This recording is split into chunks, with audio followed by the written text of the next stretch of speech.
하나님의 말씀 마태복음 14장 25절로 30절입니다.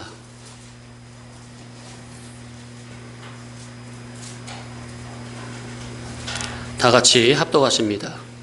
밤 사경에 예수께서 바다 위로 걸어서 제자들에게 오시니 제자들이 그가 바다 위로 걸어오심을 보고 놀라 유령이라 하며 무서워하여 소리 지르거늘 예수께서 즉시 이르시되 안심하라 나니 두려워하지 말라.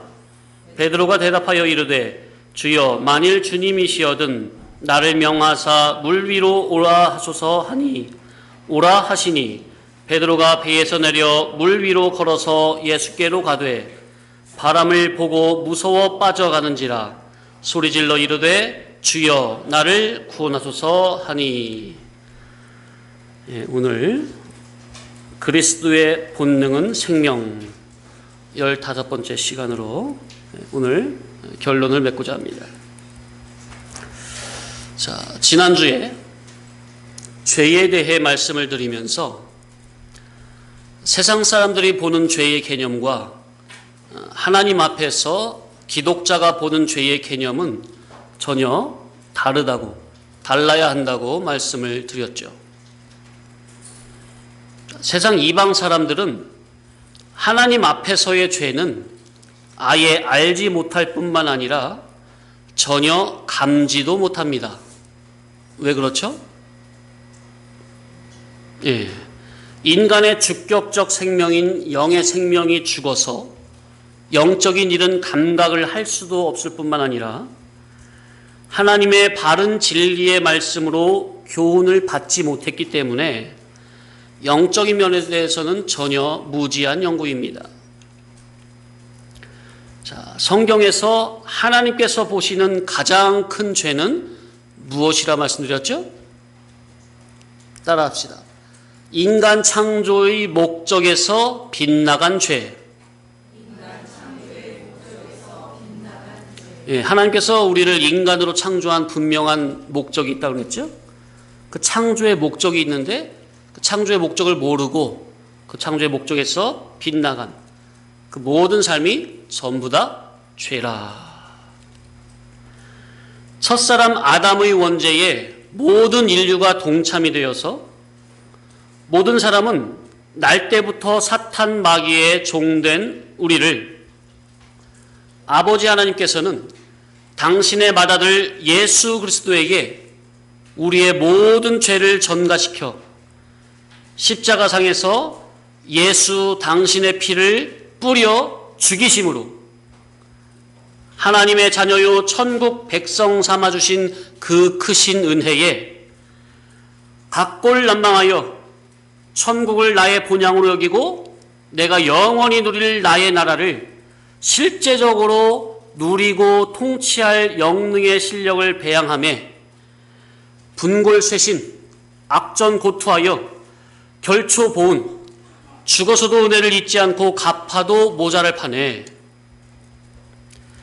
하나님의 은혜에 완전히 배은망덕하여 자기가 누릴 자기의 천국을 이 세상에서 하루하루 실제적으로 준비하기는커녕 천국 준비하라고 예수 피로 구속시켜놨더니 천국 준비는 전혀 하지 아니하고 당장 눈에 보이는 보암직, 먹음직, 탐스럼직한 이 현상의 세상에만 관심이 가 있는 그 자체가 하나님 앞에서 가장 큰 죄다.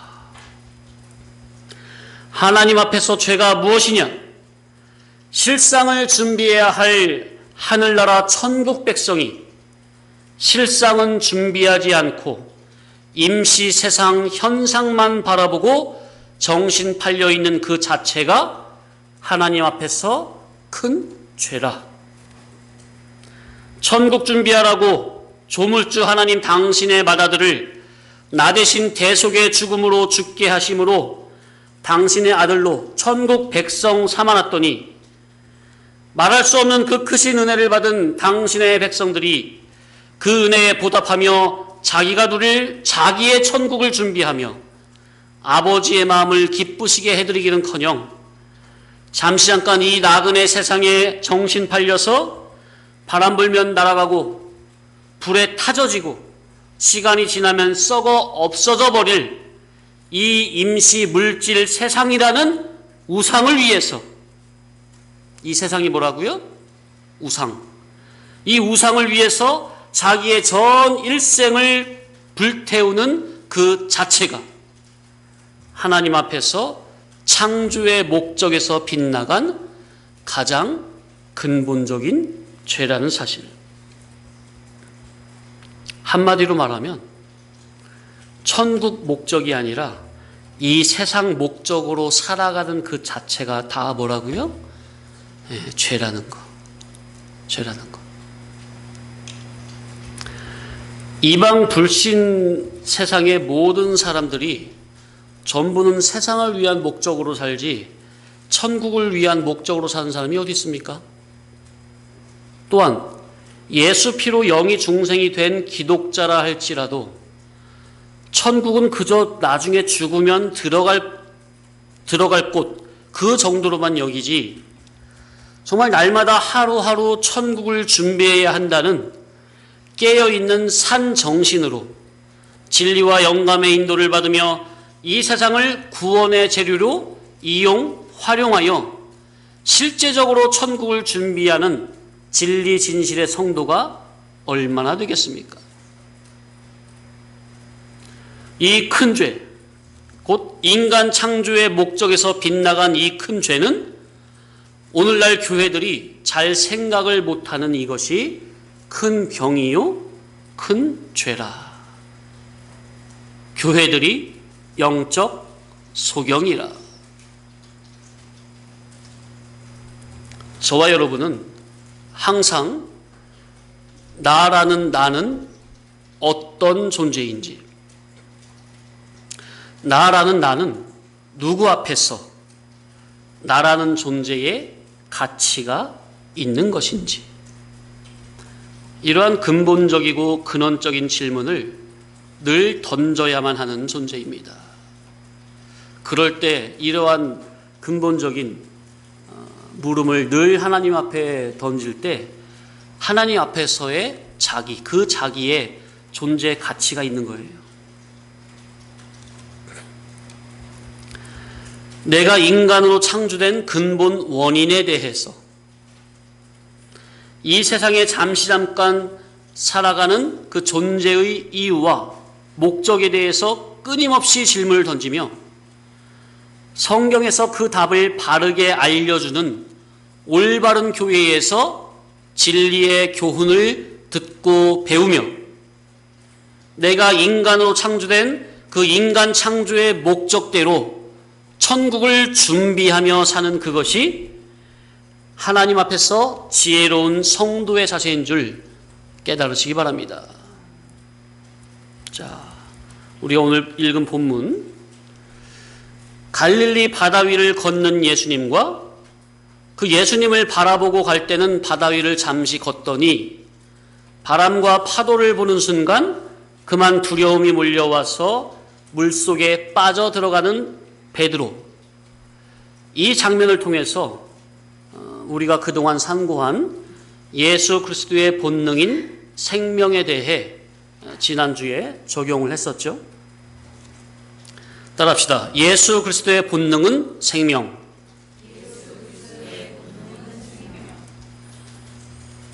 예수 그리스도는 아예 로고스 말씀 자체가 육신이 되신 예수 그리스도. 아예 날 때부터 성령으로 잉태가 되신 예수 그리스도. 신인 양성 일위의 결합인데 신성의 인격이 주격이 되어 인성을 취하신 예수 그리스도. 자, 그래서 늘 성령으로 충만하신 예수님의 영적인 상태는 항상 이 세상이라는 죄악 세상의 그 물질성의 바다를 발로 밟고 전부는 우리의 구원에 이렇게 저렇게 다 활용을 하시는 분이시지만 베드로와 같이 죄인된 저와 여러분은 오직 예수님만 바라보며 걸어갈 때는, 예수님만 바라본다는 것은 곧 진리를 붙잡고 성령으로 충만할 때는 예수님과 같이 물질 세상이라는 죄악의 바다를 발로 밟고 나의 구원에 이용을 하지만, 우리 구주 예수님에게서, 진리 되신 예수님에게서 우리의 시선이 떨어지는 순간, 곧 진리를 놓치는 순간, 세상이라는 물질성에, 죄악의 물결에 빠져서 허우적될 수밖에 없는 저와 여러분이라는 것. 그러니 저와 여러분은 늘 진리에 순종할 것밖에 없다는 것. 진리만 바라보고 진리만 추구하고 진리의 인도 따라 순종밖에 없다는 것. 그러면 진리를 붙잡고 바라보고 진리의 인도 따라 순종하는 그 자기는 자기가 죄악을 이기는 것이 아니라 진리를 붙잡은 그 진리가 누구세요? 우리 주님이시죠? 우리 주님께서 진리를 붙잡고 순종하는 그의 믿음을 보시고 당신께서 친히 나를 이끌어 가신다는 것. 아멘? 그런 사람은 이 죄악 세상의 물을 빠지지 않아요. 발로 밟고 구원의 이용물, 활용물로 다 이용을 해버린다고 말이에요. 이것이 바로 성도가 하늘 천성 영원한 본향을 향해서 하루하루 나아가야 할 유일한 길이라는 것. 성도가 가야 될 다른 길은 없어요.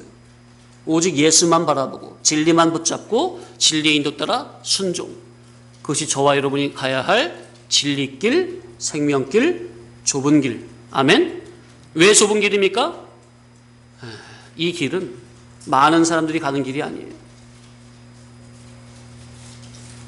영이숭생이 된 교회라 할지라도 모든 교회가 다 가는 길이 아니에요. 믿음은 모든 사람의 것이 아니니라. 잠시 기도드립니다.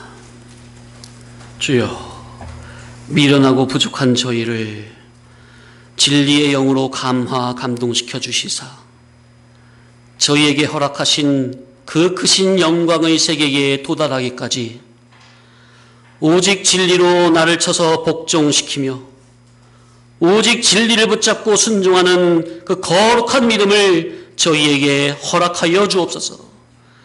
그리하여 저희가 거룩한 모습으로 돌아오기를 바라시는 그 아버지의 마음을 흡족하게 해드릴 수 있는 저희가 되기를 바라오니 주여, 저희를 향하신 당신의 의사에 단일 의사가 되기를 원하는 저희의 이 간절한 소원을 예수 그리스도의 이름으로 이루어 주시옵소서. 아멘. 자, 그래서 우리는 비록 날 때부터 아예 선악과 먹고 저주받고 타락된 죄인이지만, 그러나 예수 그리스도의 기본 구속의 은혜로 말미암아 우리 속에 예수 그리스도의 핏부림으로 하나님의 새 생명으로 거듭난 저와 여러분이 이제는 날마다 진리를 적극적으로 부여잡고 놓치지 않으려고 목숨을 걸고 진리를 사수하려는 이 참다운 충성을 한다면, 성도님들, 충성이 뭐라고요?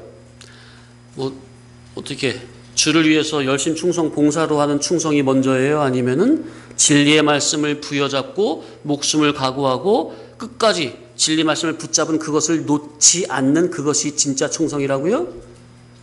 이해되시죠?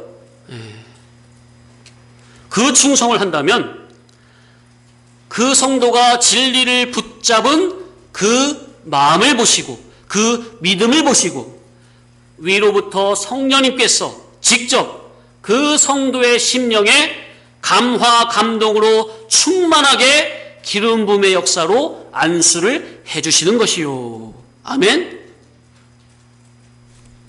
그렇게 진리와 영감으로 충만한 상태가 되어 만사를 대한다면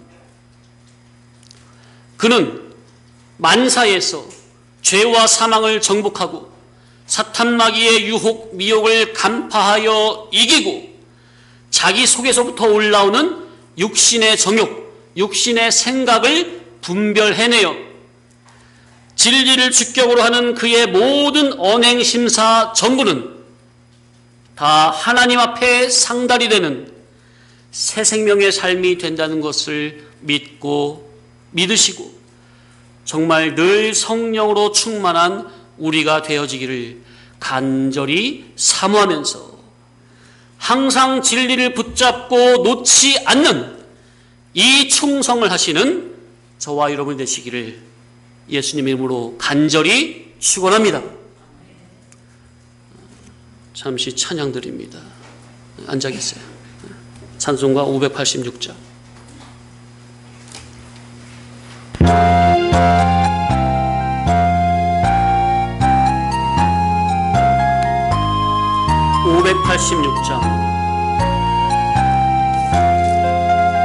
어느 민족 누구에게나 결단할 때 있나니 창과 거짓 사이에 어느 편에 설 건가 주가 주신 새 목표가 우리 옆에 보이니 빛과 어둠 사이에서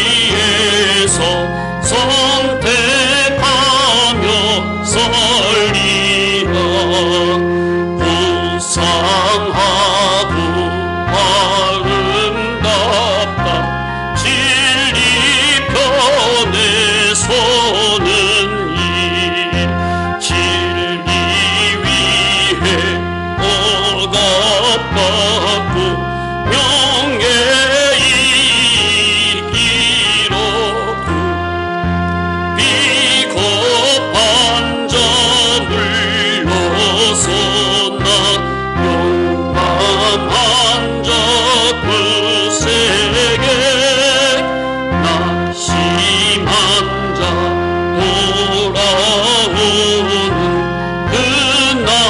그날까지 서리라 순교자의 빛을 따라 주의 뒤를 쫓아서 십자가를 등에 지고 암만 향해 가리라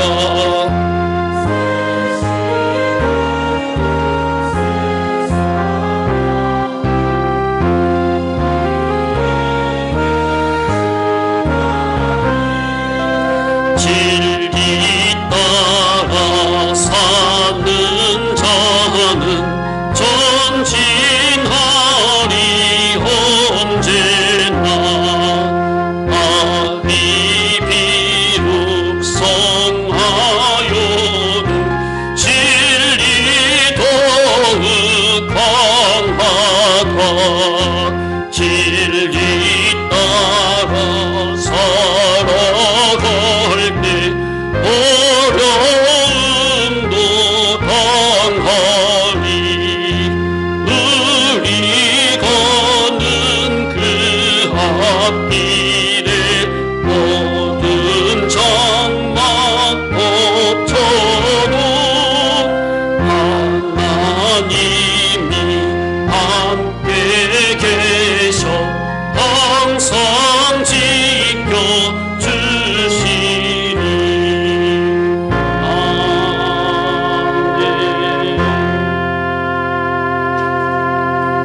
아멘. 어떤 사건이나 환경이나 존재를 만나든 지극히 작다고 여겨지는 모든 순간 매 사사건건마다 오직 하나님의 진리의 말씀을 부여잡고 하나님의 말씀을 내 삶 속에 내 인격에 이루기 위해서 목숨을 걸고 순종하여 나간다면 그의 그 거룩한 심령을 보시고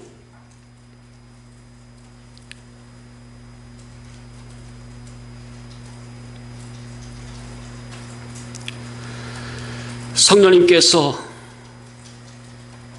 위로부터 감동 감화로 충만하게 은혜를 내려주시니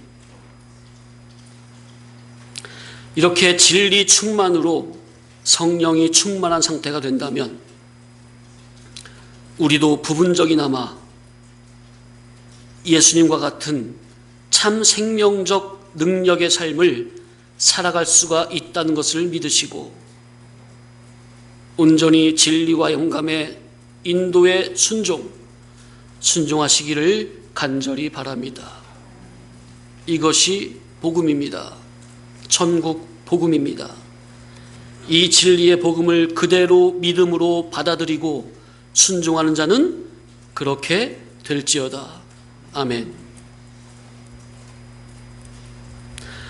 그래서 예수 그리스도의 본능은 생명이라 결론적으로 말씀을 드리면 예수 그리스도께서 하시는 모든 언행 심사는 죄와 전혀 상관이 없다고 할 때 말씀이 육신이 되신 예수 그리스도는 아예 성령으로 잉태가 되신 분이요 신인 양성 일위로 결합된 분이기 때문에 예수님의 33년 전생에 그리고 마지막에 십자가를 지시는 그 순간까지 예수 그리스도는 단 한순간도 죄와는 전혀 상관이 없으시다는 것. 그래서 그렇게 율법이 요구하는 바 하나님의 지공법과 지성법을 100% 온전하고 완전하게 이루심으로 죄인된 우리를 구원하실 유일무이한 대속의 주가 되신다는 것. 아예 말씀이 육신이 되시고 성령으로 잉태가 되신 신인 양성 일위의 결합체이신 예수 그리스도, 그분의 본능은 생명이라. 예수 그리스도 그분의 본능은 자체적 근원적으로 영원하신 생명이라. 그래서 자체적 근원적 생명이신 그분과 영적 인격적으로 만남이 되는 모든 사람은 살아나리라. 아멘. 그런 의미에서 요한복음 5장 25절 진실로 진실로 너희에게 이르노니 죽은 자들이 하나님의 아들의 음성을 들을 때가 오나니 곧 이때라. 듣는 자는 살아나리라. 죽은 자들이 영적인 감각이 죽은 자들이 하나님의 음성을 살았고 생명력 있는 하나님의 음성을 들을 때가 오나니 듣는 자는 살아나리라. 아멘. 교회는 자체적 근원적 생명이신 그리스도, 그분의 복음을 선포하는 곳입니다. 그러니 교회 인도자는 먼저 자체적 근원적 생명이신 그리스도를 영적, 인격적, 결합적으로 반드시 만난 바가 되어야만 합니다. 겉으로 볼 때 십자가 간판 붙이고 전통 교단에 속해 있고 멋들어진 신학교 대학원 나와 목사 안수를 받았다고 해도 겉으로 볼 때는 이단 사입이든 아니라 할지라도 이제 말씀드린 자체적 근원적 참 생명이신 예수 그리스도를 영적 인격적으로 만나지도 못한 자가 교회를 인도한다면 인간 기독교 종교적 제도가 양산해낸 그 제도에서 나온 그 제도가 인준해준 그 제도가 표를 준 그 표를 받은 그 세상의 표를 받은 기독교 종교적 세상이라는 짐승의 표를 받은 그 이마에 손목에 표를 받은 그 인도자가 교회를 인도한다면 이는 하나님께서 보내시지 않고 스스로 올라온 종이니 성경은 이를 자칭이라 합니다. 자칭 선지자, 자칭 사도, 자칭 제자. 성경은 이를 참이라 하지 아니하고 거짓이라고 합니다. 교리적으로는 하자가 없어요. 그러나 신앙의 성질과 성분적으로 자체적 생명이신 그리스도를 영적, 인격적으로 만난 바가 됨없이 그냥 기독교 종교적 제도가 준 그 안수를 통해서 목회를 하느냐? 자칭이다. 거짓이다. 그래서 성경은 이것을 바로 다른 복음이요, 거짓 복음이요, 비진리 세상 복음이라 말을 하는 것입니다. 이제 말씀드린 이러한 영적인 이치를 오늘날 교회인 성도들은 분명히 깨달아야만 할 것입니다.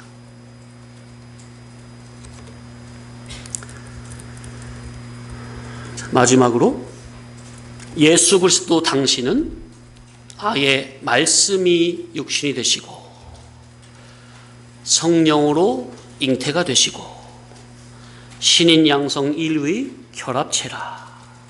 이 세 가지 사실. 첫 번째 뭐라고요? 말씀이 육신이 되시고, 두 번째는 성령으로 잉태가 되시고, 세 번째는 신인 양성 인류의 결합체라.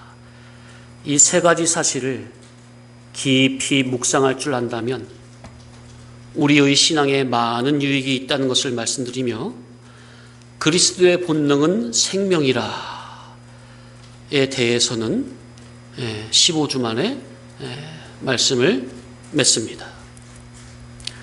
자, 그리고 이제 예수님에 대해 한 가지 더 생각을 하고자 합니다. 신학적인 부분이라 어려울 수도 있지만 인격적으로 생각을 하면 어렵지 않게 이해가 되실 것입니다.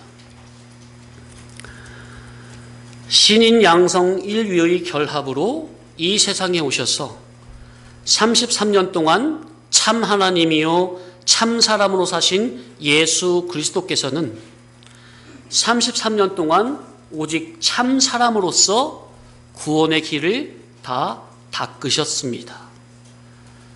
자, 이 의미에 대해서 좀 상고토록 하겠습니다.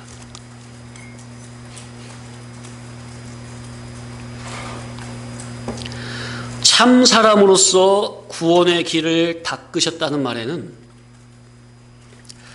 자, 예수님이 사역을 시작하시기 전에 40일 동안 금식 기도를 하시죠. 마귀에게 시험을 받으시고.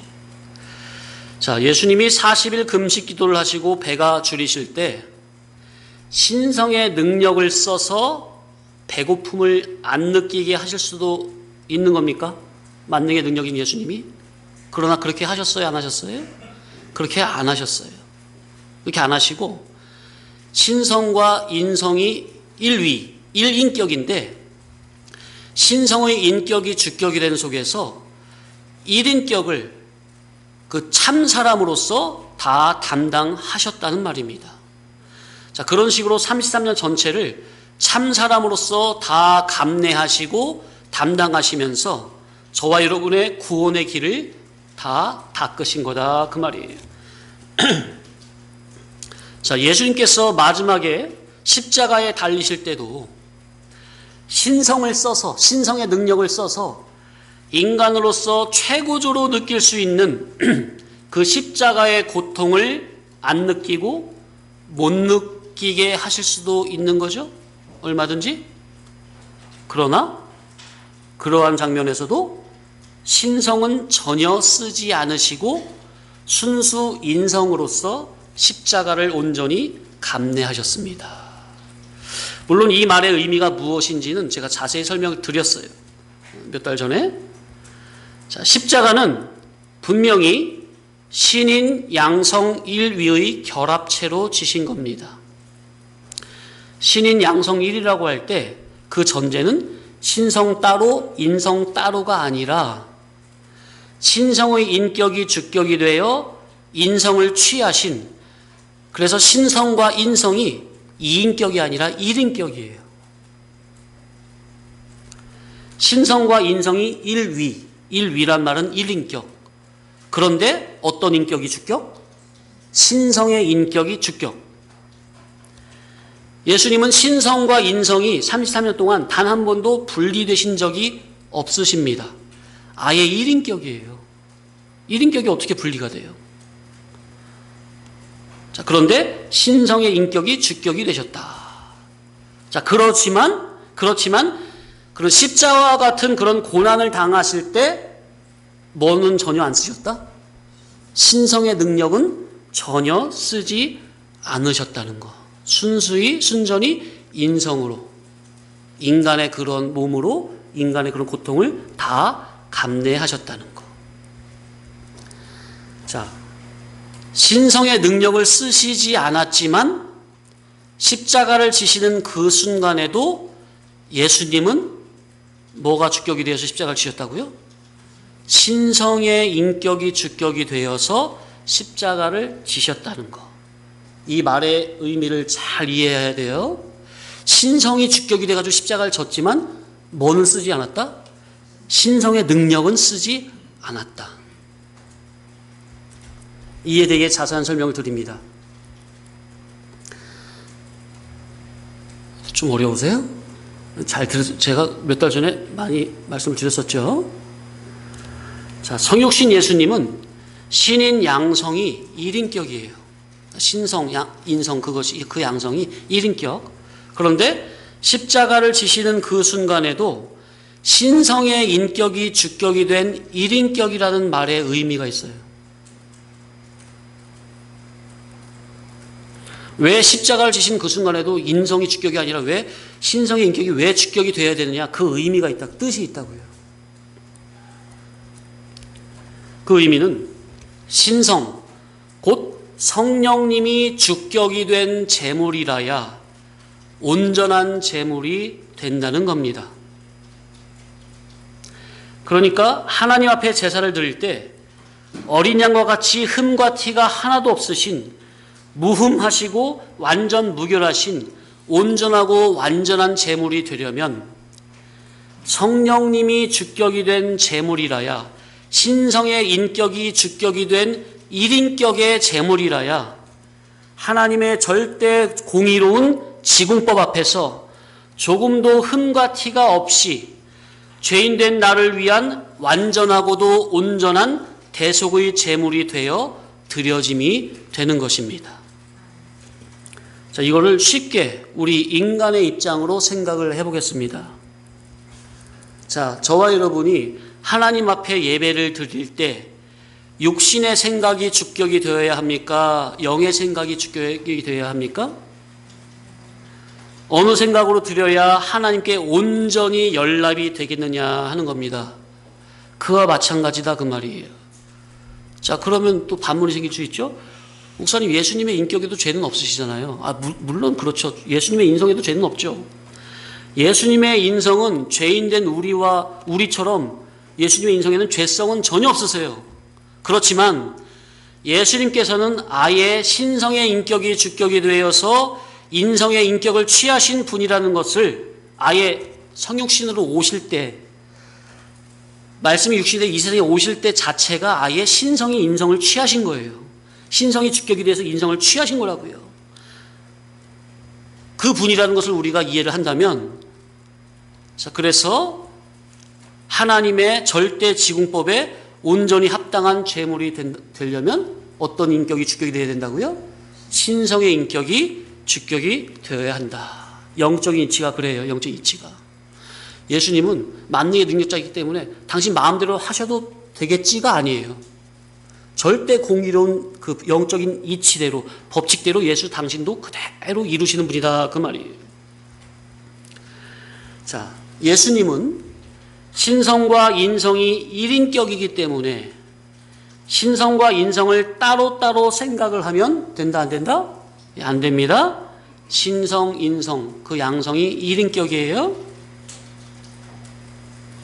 신성의 인격이 주격이 된 1인격으로서 십자가를 온전히 담당하셨다. 그러나 신성의 능력은 전혀 쓰시지 않았다. 이해를 돕기 위해서 성경을 한 군데 찾아보겠습니다. 마태복음 26장 50절로 54절입니다.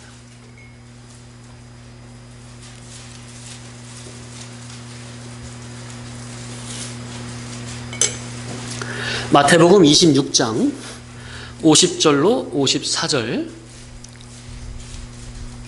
자, 예수께서 읽겠습니다. 시작. 예수께서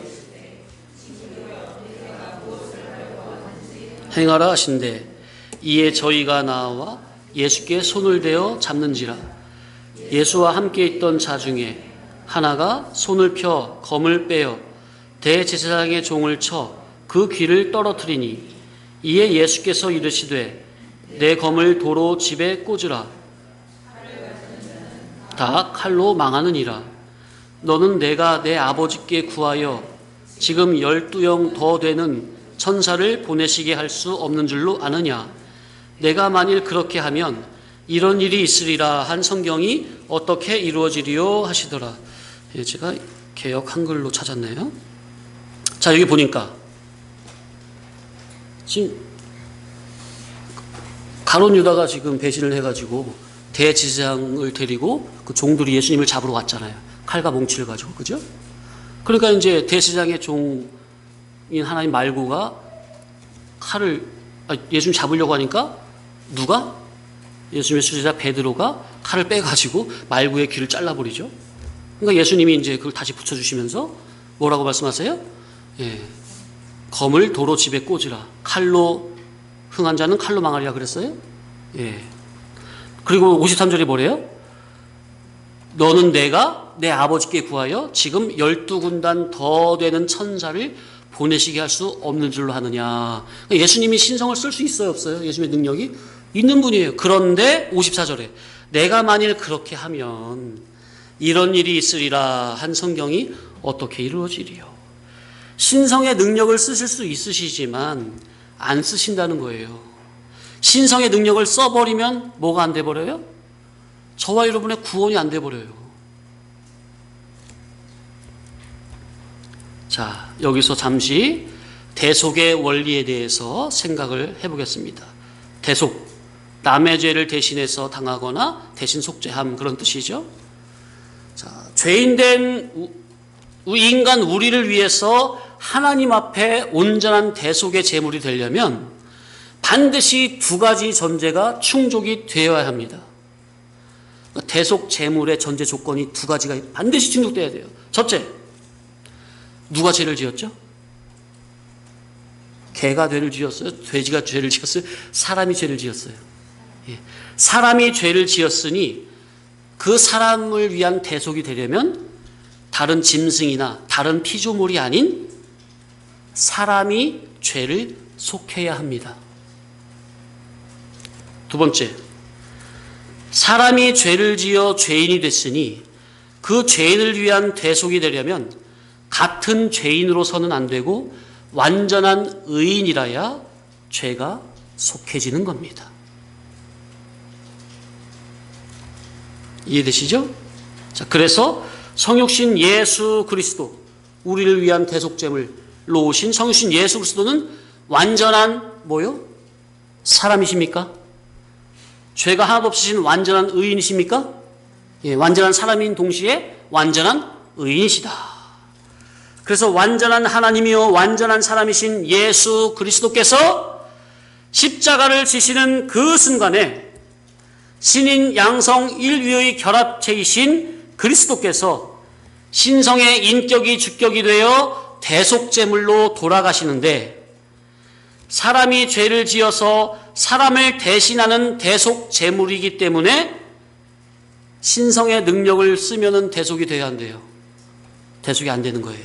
그래서 신성의 능력은 안 쓰셨지만 신성의 인격이 주격이 된 속에서 참 사람으로서 대속제물이 되셨다는 것입니다.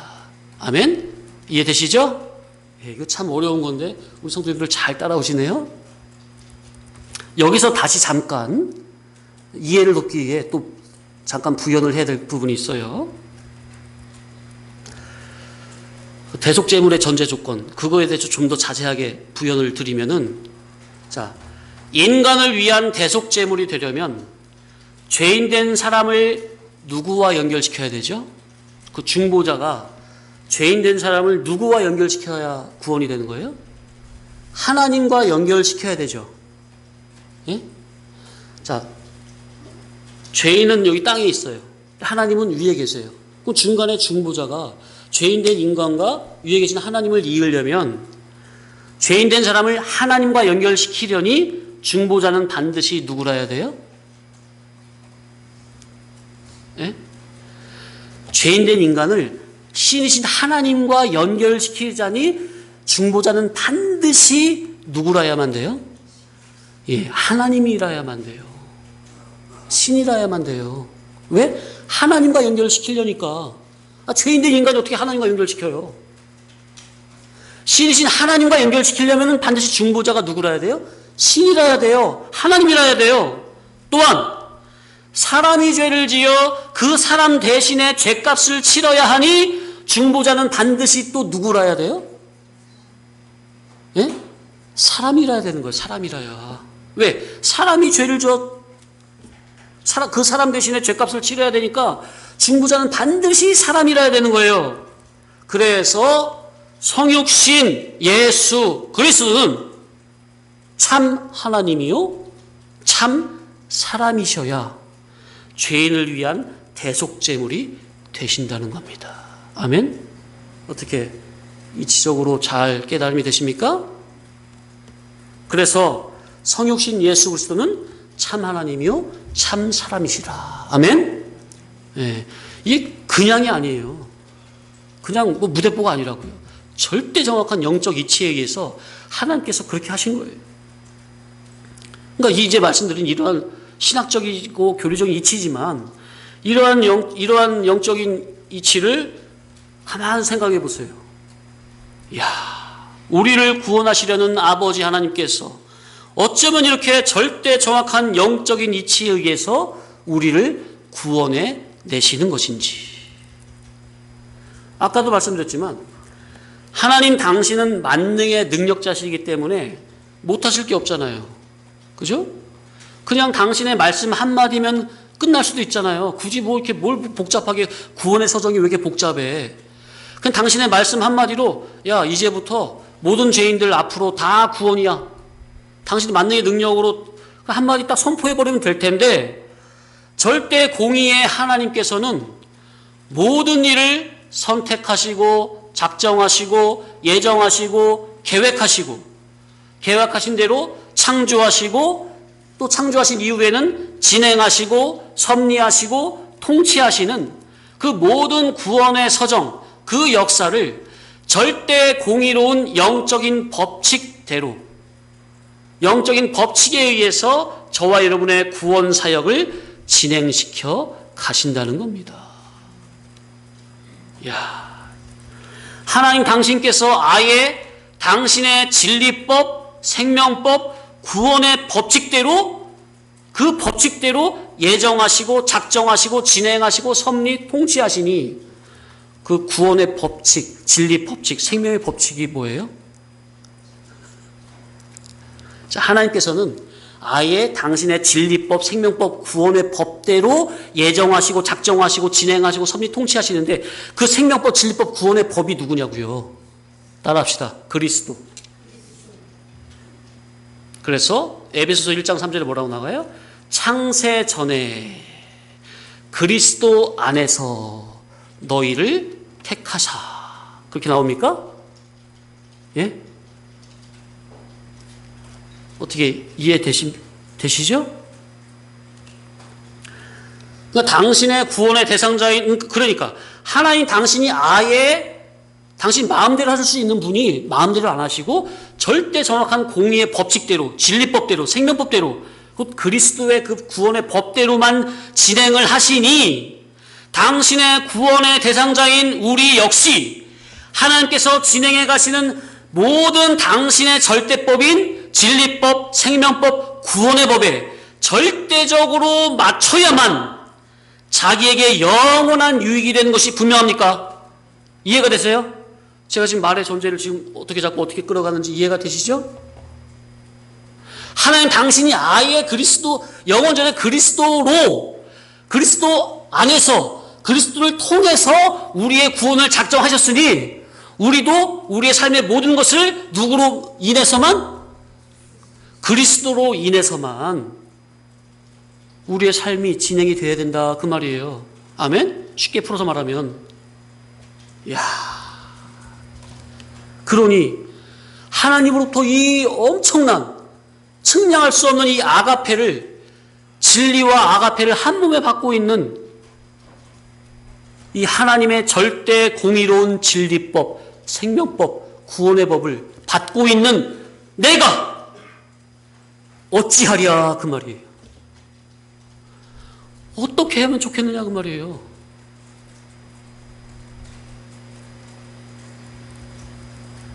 빌라도 총독이 유대인들 앞에서 법정에서 묻죠.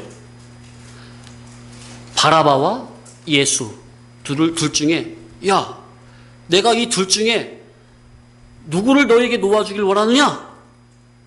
그러니까 백성들이 뭐라 그래요? 바라바입니다. 그러니까 빌라도가 뭐래요? 그러면 이 그리스도라 하는 예수를 내가 어떻게 하랴? 그들이 다 이르되 십자가에 못 박아야 되겠나이다. 빌라도는 이 그리스도라 하는 예수를 내가 어찌하랴? 그 물음 앞에 어떤 결정을 했습니까?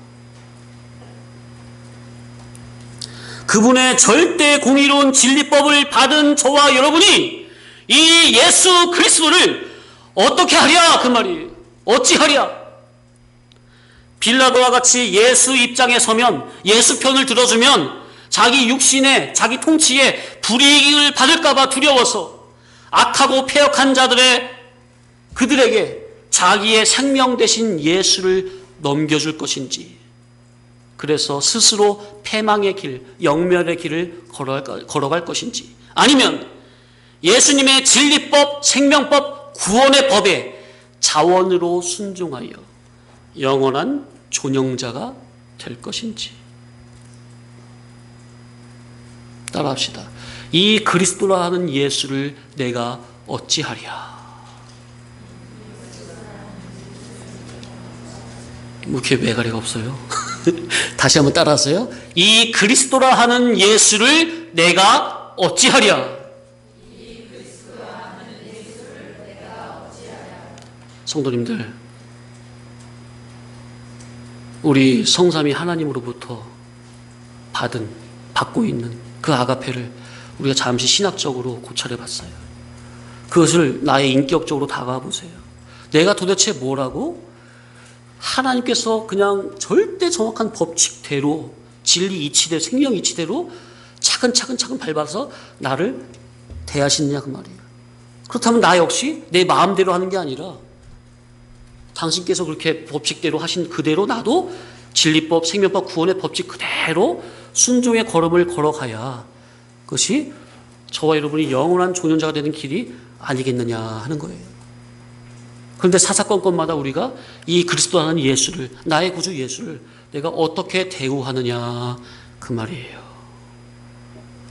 아까 교동문에서 읽은 말씀을 읽고 마칩니다. 잠언 4장 6절로 9절입니다. 잠언 4장 6절로 9절. 이 그리스도라 하는 예수를 내가 어찌하랴? 그 물음에 우리는 어떤 선택을 해야 할 것인지. 다 찾았어요, 학생들? 잠언 4장 6절로 9절 한 목소리로 크게 합독합니다. 시작. 지혜를 버리지 말라. 그가 너를 보호하리라. 그를 사랑하라. 그가 너를 지키리라. 지혜가 제일이니 지혜를 얻으라. 내가 얻은 모든 것을 가지고 명철을 얻을지니라. 그를 높이라. 그리하면 그가 너를 높이 들리라. 만일 그를 품으면 그가 너를 영화롭게 하리라. 그가 아름다운 관을 내 머리에 두겠고 영화로운 면류관을 내게 주리라 하셨느니라. 여기서 지혜가 누구예요? 그리스도. 그분의 말씀. 말씀 마쳤습니다.